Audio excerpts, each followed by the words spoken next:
Hi there, I'm Mr. Sam, the allotment man, and welcome to my back garden, and let's get on with it.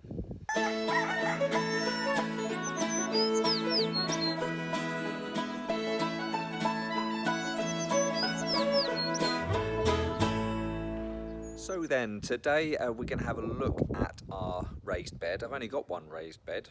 I've only got one bed in the back garden, so we're going to have a look at it. Last week we put radishes and we put lettuces in, so I thought I'd show you what we're doing. And also, we got a little bit of an insert from Dad. Actually, he's most of it. He's showing us how to make a bug hotel.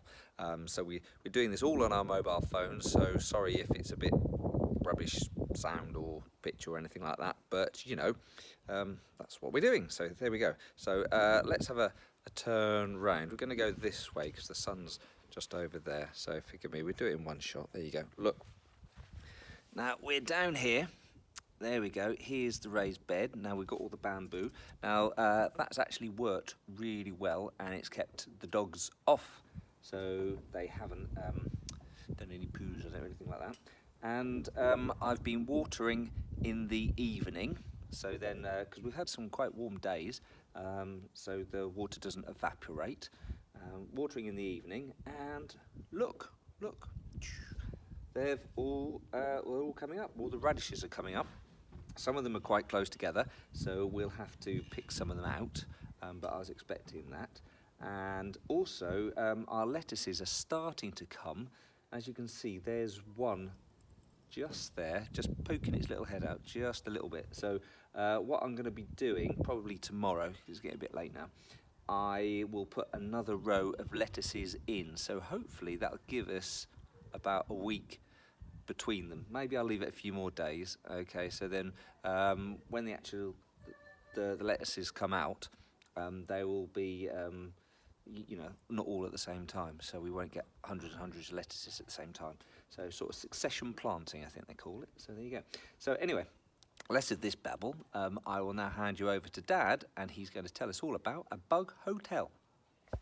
Hello, I've managed to get hold of a selfie stick, and hopefully I can make a better job of the video.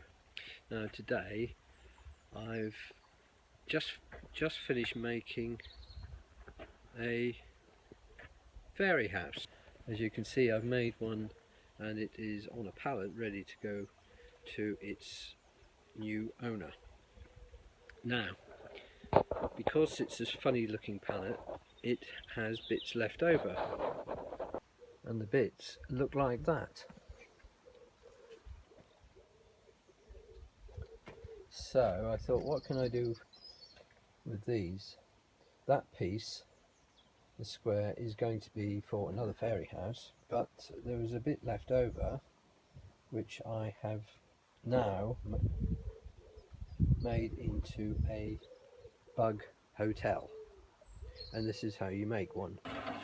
Right, so I won't bore you, drill with you drilling them all, but you can see that in the blocks at this end, and I'll do the other end later, I've drilled some holes, and you can put as many as you like, or as few. And if you rub the leftover bits of wood, you can push them into the holes, because then the bees and the will enjoy that, and they'll eat it. The wood lice will eat it and make their nests, and they're all very good for the garden. Okay, the other thing I did was put in a couple of bits cut from scraps, which aren't there normally. I just screw them on, and then they are ready for stuffing in old bits of dried garden material, twigs and leaves, and stuff it all in. I might even put a little back on it, but I don't know. And then it's ready to go out in the garden. Yeah, just to show you, that's the finished article. All I've got to do now is stuff the box with bits of material left over from cleaning out the garden. This is some dried flower shoots which I picked up off the garden a few weeks ago, and put it in the greenhouse and it's dried out lovely. So scrunch it all up, and if you can, cut it. If not, don't cut it.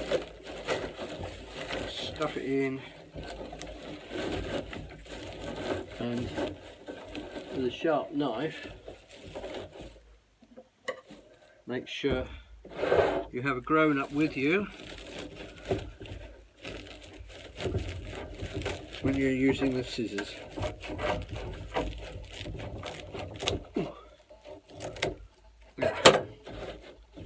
See, you do that one. I'll have to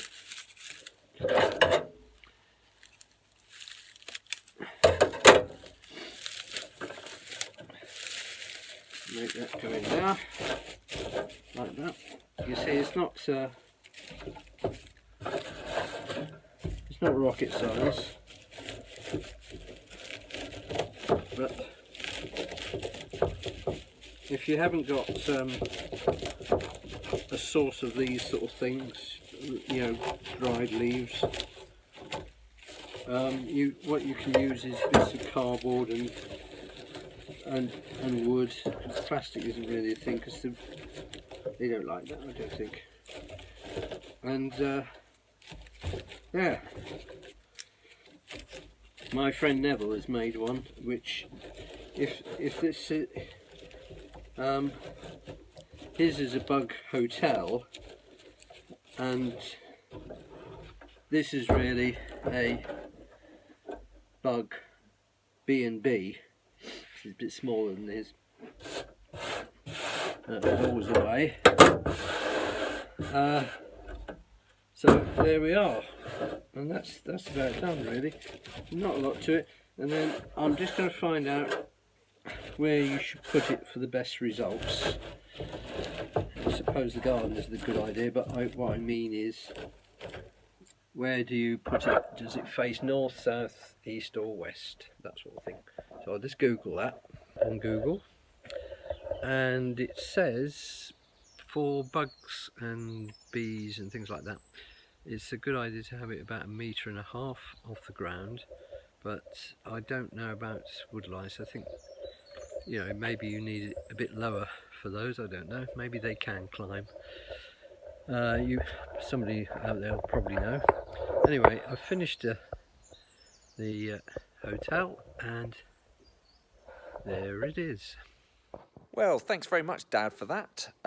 Very interesting. So if you've got a few bits of wood lying about, doesn't have to be a pallet, make yourself a bug hotel. I think all the information's there, so there you are. So until next time, from me and Dad, stay safe and happy growing.